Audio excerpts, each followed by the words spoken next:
morning. It's great to be in the house of the Lord. It's great to be able to get together with the freedom to be able to worship Him. And it's not often that you're in the house of the Lord on the day that everybody's thinking about love.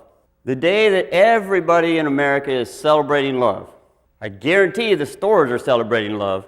It's a big money maker for them. Flowers everywhere. Candy everywhere. Cards everywhere. It's Valentine's Day. It's a day when you're thinking about doing something special for your spouse or your boyfriend or girlfriend.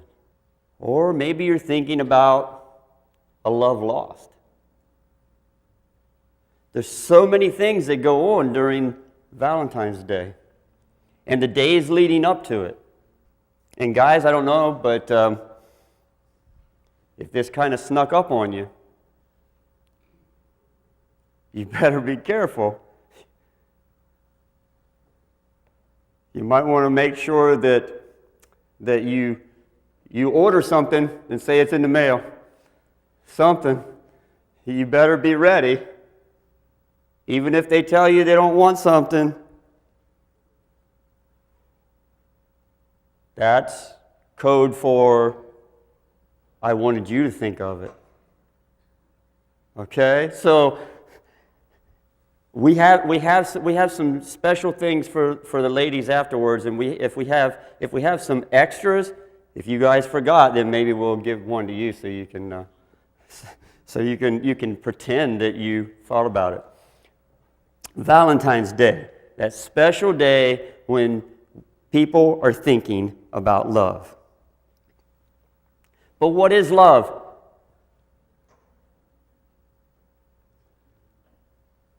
There's so many definitions.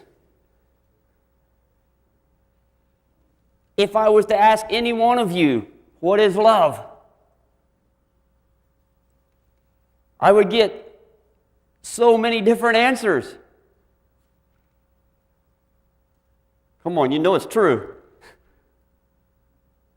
We all have in our minds the ideal image of love.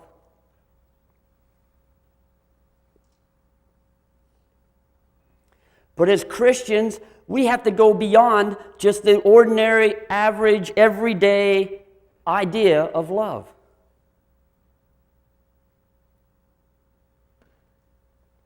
Today, we're going to be talking about what it's like to have a great love. What it's like when love is strong.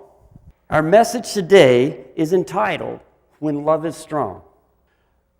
When love is strong, commitment is unshakable. Shadrach, Meshach, and Abednego. Do you remember the story?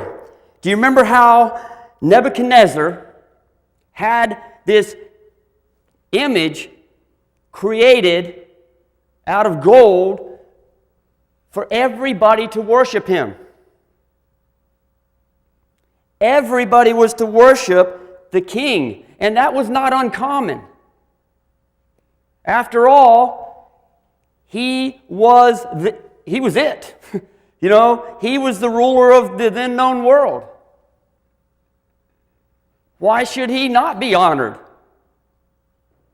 And if we think that's strange, we do that every day, don't we? We honor the movie stars, we honor the athletes.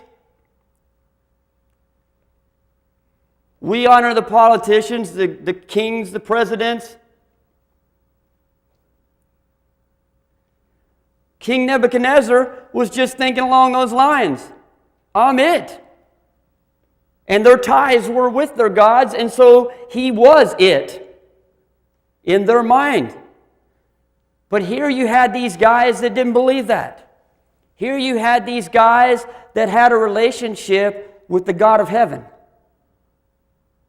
And so their concept of love and their concept of honor and their concept of commitment was different than what Nebuchadnezzar was expecting.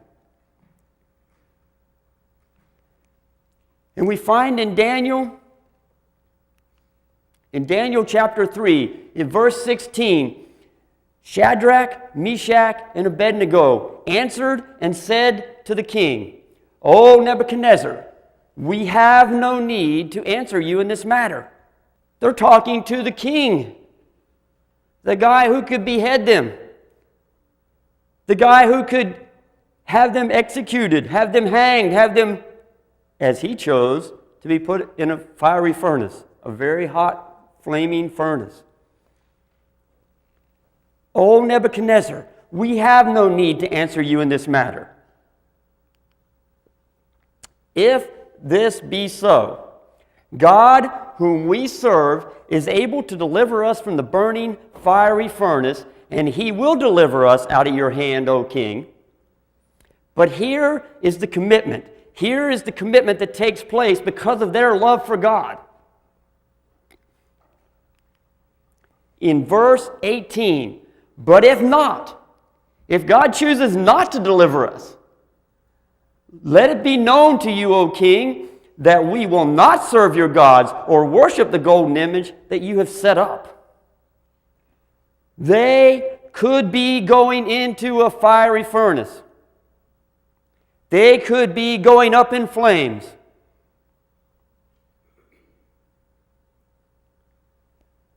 But they said they still were going to be true. When love is strong, commitment is unshakable. Remember the story of Joseph. Remember how he was sold into slavery. Remember how he became the servant of a very prominent individual in Egypt, Potiphar. Now, Potiphar had a wife, and she liked Joseph. According to the Word of God, it says that Joseph was very good looking. And she wanted him. But Joseph had commitment. And we find in Genesis chapter 39, part of the story, she tried to get Joseph to be with her, to sleep with her. But Joseph refused. It says in verse 8 of chapter 39, verse 8, but Joseph refused. Look, he told her, my master trusts me with everything in his entire household. He had respect for Potiphar because he trusted him. There was a genuineness of honor in him. Everything in his entire household he entrusted to Joseph. But Joseph said, no one here has more authority than I do. He has held nothing from me except you. Because you are his wife, how could I do such a wicked thing? It would be a great sin against God. So not only did he honor Potiphar, but greater than that, Joseph had a strong love for God, and he was honoring God. When love is strong, commitment is unshakable.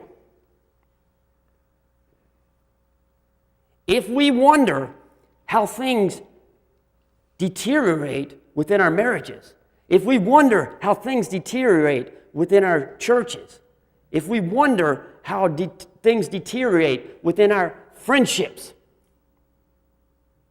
and even in our personal life, if we're wondering those things, take a look at this picture. The Great Wall of China.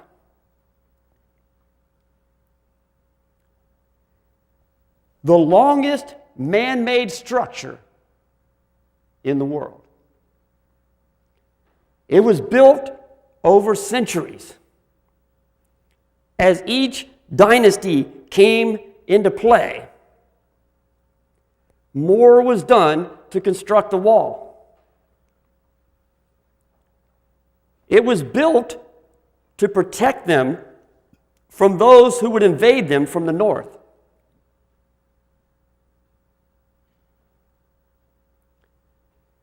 They had agriculture going on. The ones from the north had herds going on. And sometimes they needed their grasslands. They needed their agriculture. And sometimes they would just come to take it.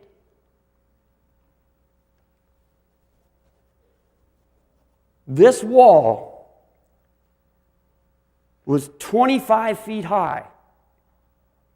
And you see those towering pieces beyond it?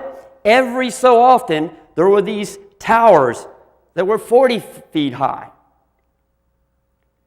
Not only that, this wall was anywhere from 15 to 30 feet wide, depending on where it was at. It never was breached by climbing over it, by digging through it, by destroying it.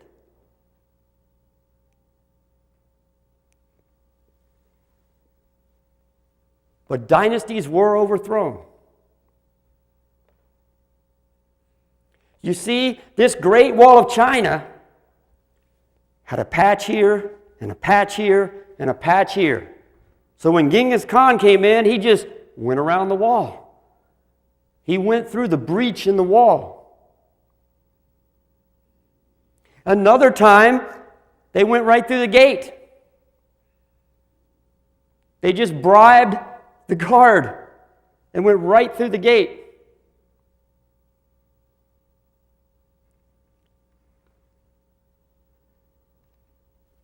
If history serves me right, at some point in history, there was over 1 million guards on this wall.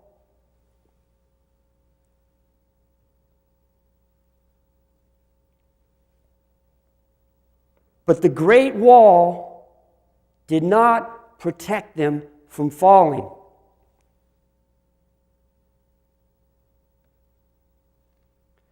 Some claim it to be a great feat of architecture.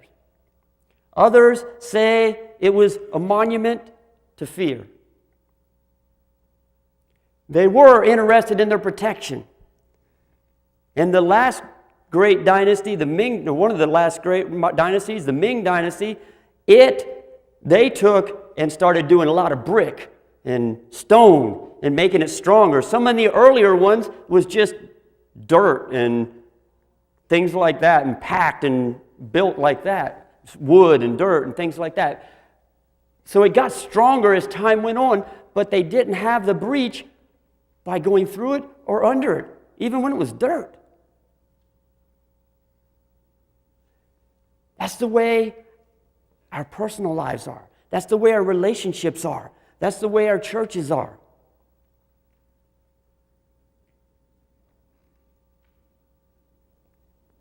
Before you can be brought down in any one of those situations, there has to be a breach in the wall. Strong love builds a wall of protection around your family. Strong love builds a wall of protection around your church. Strong love builds a wall of protection between you and God from the enemy that would attack you. But when there's a breach, it comes from within. Empires have fallen from within. Families have fallen because the family structure deteriorated from within before any outside force could ever penetrate.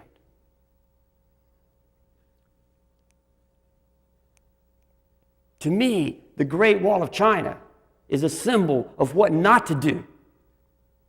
Don't leave breaches. Don't leave the gate unguarded. Build a strong love. When love is strong, commitment is unshakable. Not some of the time, but all the time. When love is strong, commitment is unshakable. When love is strong, service is a way of life. When love is strong, service is a way of life. Today, we've had the Boy Scouts of America here. And I've been in touch with them for quite some time, being here every Monday night to open up for them and hanging out with them and things like that. And I can tell you, that is a big, integral part of their philosophy. Service.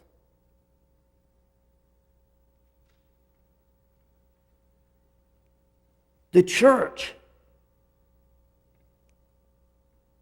service must be an integral part of the church. In your personal life, service must be an integral part of who you are. It's not something you do, it's part of your DNA. It must become part of your DNA. If it's not, it must.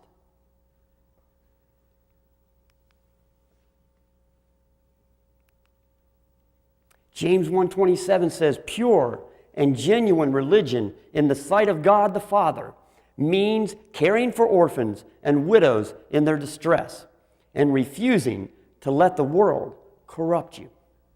That's pure religion. That's strong love.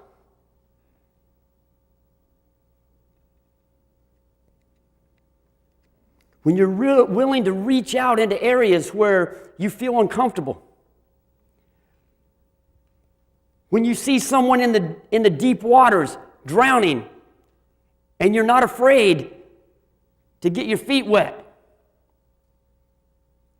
That's strong love. Proverbs 23:7 says, as he thinks in his heart, so is he. If we think we can't go out there, then we can't. If we think it's not important, then it's not. But it really is. If we think that it doesn't matter, then there won't be any action.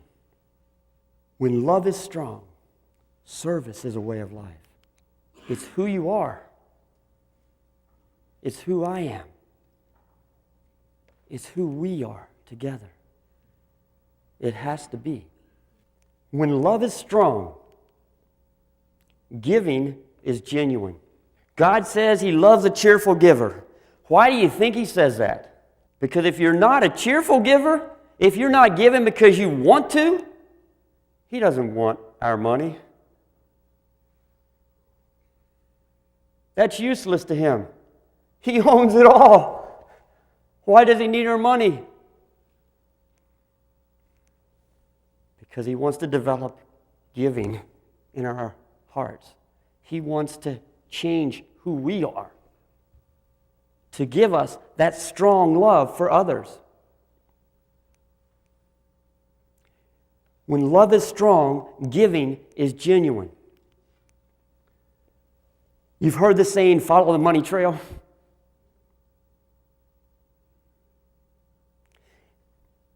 If you watch the movies or if you read mystery novels, these detectives are always following the money trail. There's always something that this person that committed this crime is benefiting from it.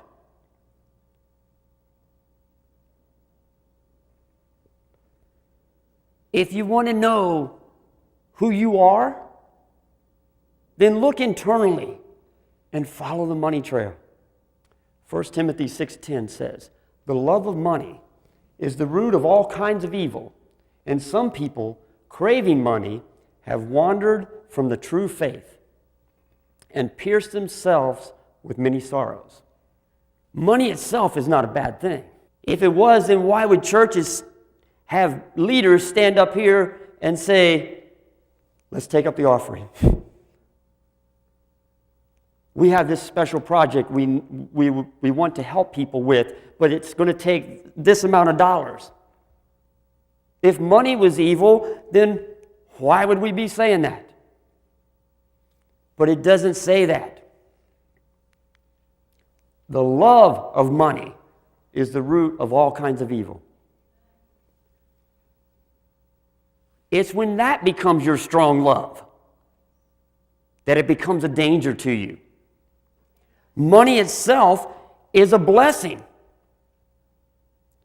if your heart is focusing on the other aspects of the great love of God. The aspects of caring for others, the aspects of ministry, the aspects of letting God working in your life so that you can affect someone else's life. Using money to increase your knowledge, increase your education so that you can better, more effectively reach somebody. That's a good thing. It's the love of money that's the root of all kinds of evil. And that is where you get you're pierced with many sorrows.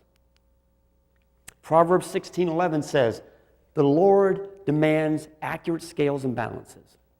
He sets the standards of fairness." When it comes to giving, it's not all about money.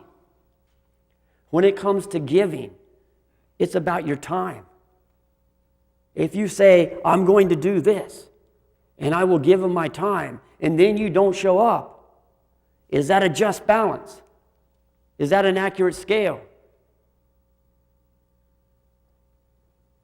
If you go to sell something and you tell somebody it's worth this, and you know that it's not even close to being worth that, is that an accurate scale? Is that a just balance? Are you robbing yourself of a blessing just to score a couple extra bucks? Matthew 6:21 says, "Where your treasure is, there will your heart be also." So not only in crime mysteries, not only in the movies, not only in the books, the novels, but also in life, where your treasure is, there will your heart be also. So if we take time to look at ourselves and we say, "I'm putting an awful lot of money in this area." Why is that?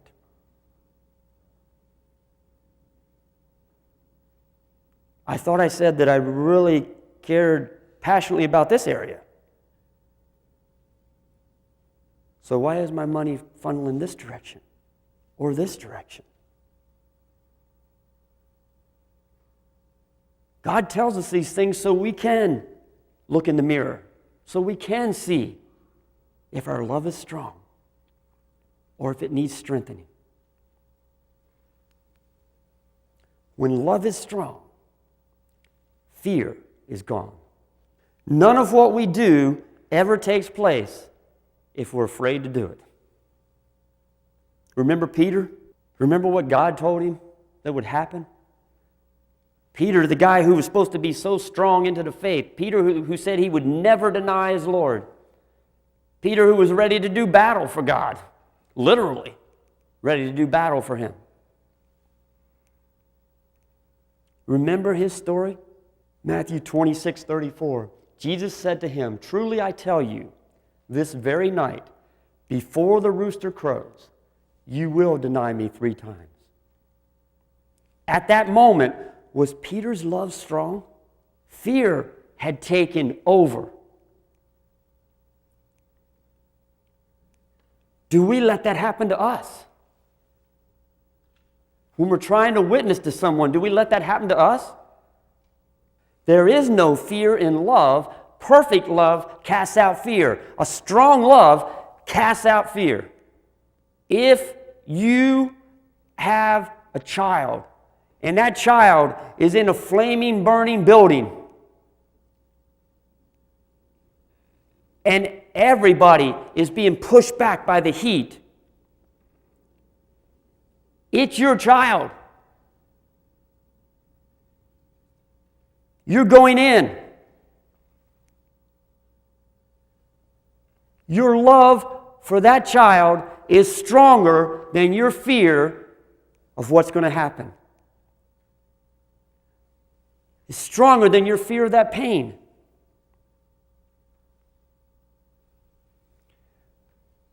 If we are to have strong bonds in our families, if we were to be strong in witnessing, if we were to have a strong church, we have to overcome the fear.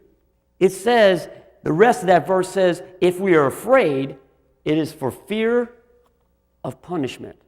And I thought about that and I said, how is it for fear of punishment? But you think about it. You remember when you were a little kid and the stove was on and your mom said, don't touch that burner.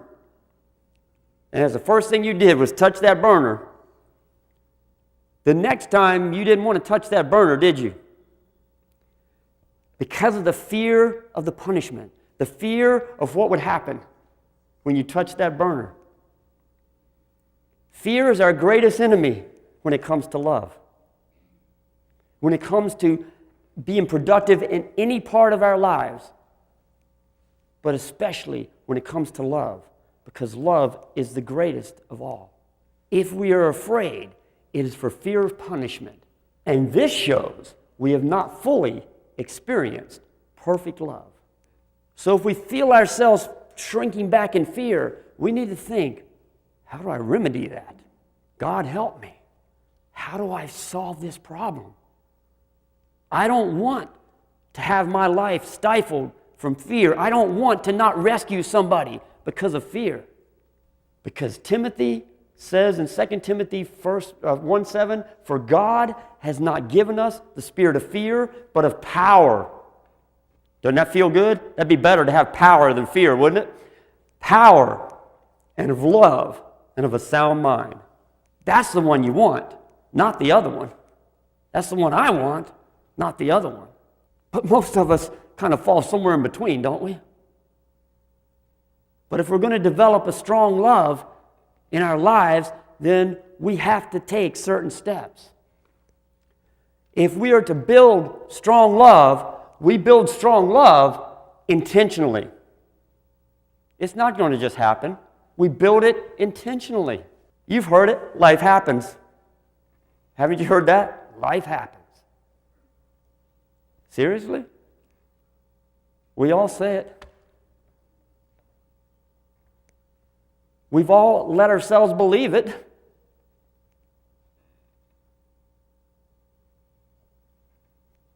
But let us make a commitment today to quit embracing that. How about if we make life happen?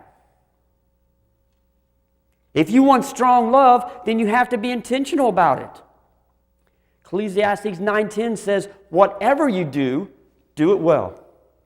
For when you go to the grave, there will be no work or planning or knowledge or wisdom. You have to be intentional. If we want strong love in our family, in our personal life, in our family life, we have to spend time with our family. We have to be intentional. Whatever you do, do it well. Or some versions say, do it with all your might.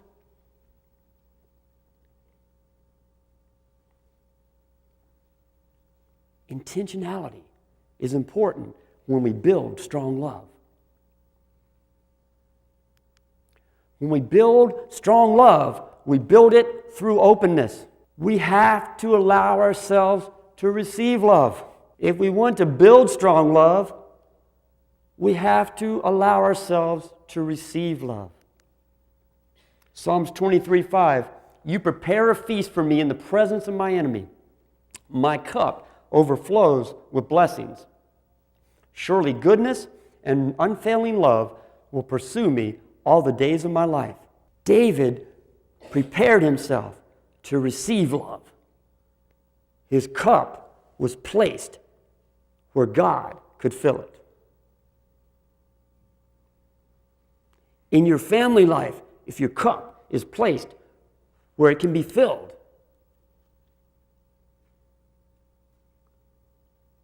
you will see a stronger love. In your church life, if your cup is placed where it can be filled, there will be a stronger church life. In your personal, private life with God, if your cup is placed where it can be filled, you will see a stronger love. We build strong love through knowledge. It's impossible to build a love without knowledge. It's impossible to say you love someone if you don't know someone. In our friendships, if we want strong bonds in our friendships, we have to get to know each other.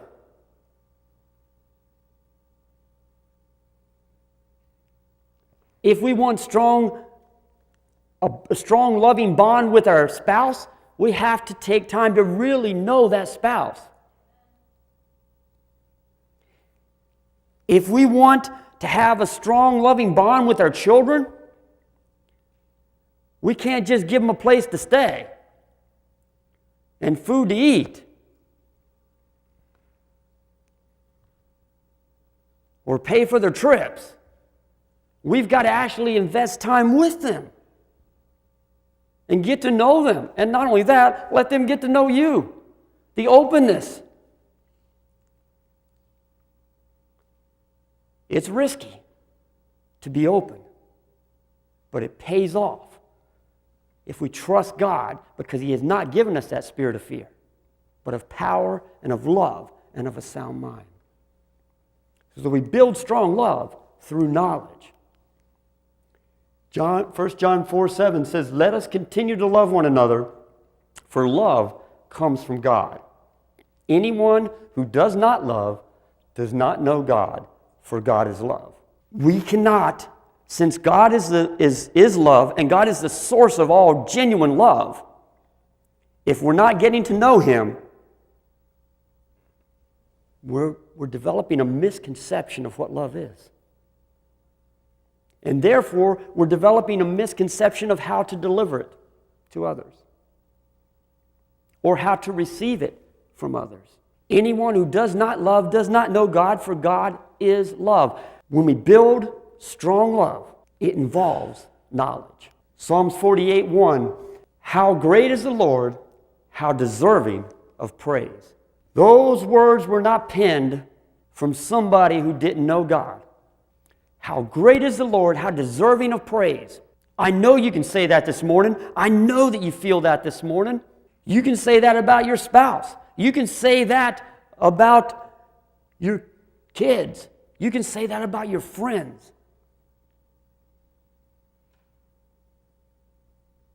There's great things about this person, and I want to acknowledge that.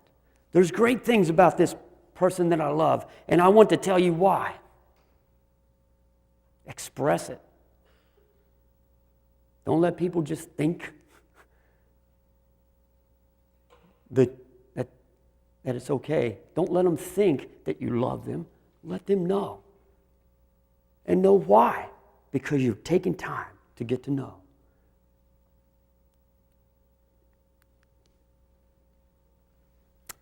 Our next steps. If you will, please take out your bulletin and open it up, and you will find a connection card.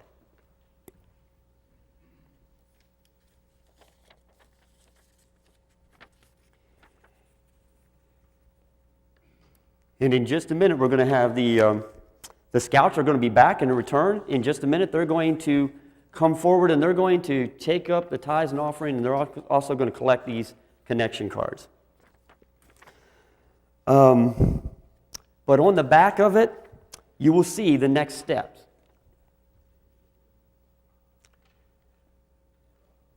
I know sometimes we try to go these things alone. And in some instances of our life, we are kind of by ourselves when it comes to people. But I promise you, if you fill out these cards, you're not alone, because there will be prayers for you. And there's power in praying for one another. The next step, I will develop strong love in my personal life.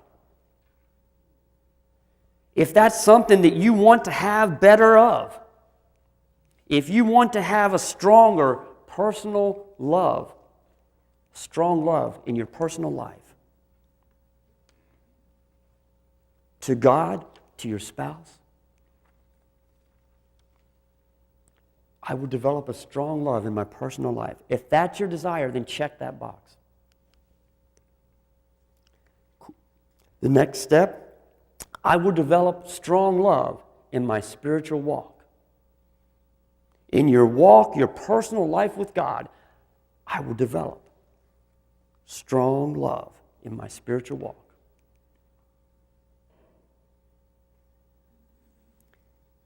Remember, none of this is being done without God helping you. But if you make that commitment to Him, He honors those commitments. I will develop strong love in serving others. If that's your desire, if you want to have a strong love, serving your spouse, serving your children, serving your church, serving your boss, serving the community, and you want that to be genuinely coming from you and nothing phony about it, or nothing reserved about it with fear mingled in it. If that's your desire, to have that strong love in serving others, then check that box.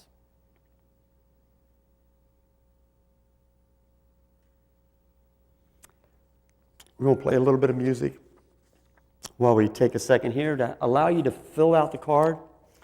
On the front, you can put your name, your any information you want to share with us. We'd appreciate that. But if you want to keep it really private, but you still want people praying for you, just don't put your name, but fill out the card. Make that commitment. And then in just a second, we'll have the scouts come forward, and they will collect the tithes and the offerings and your connection cards at that time.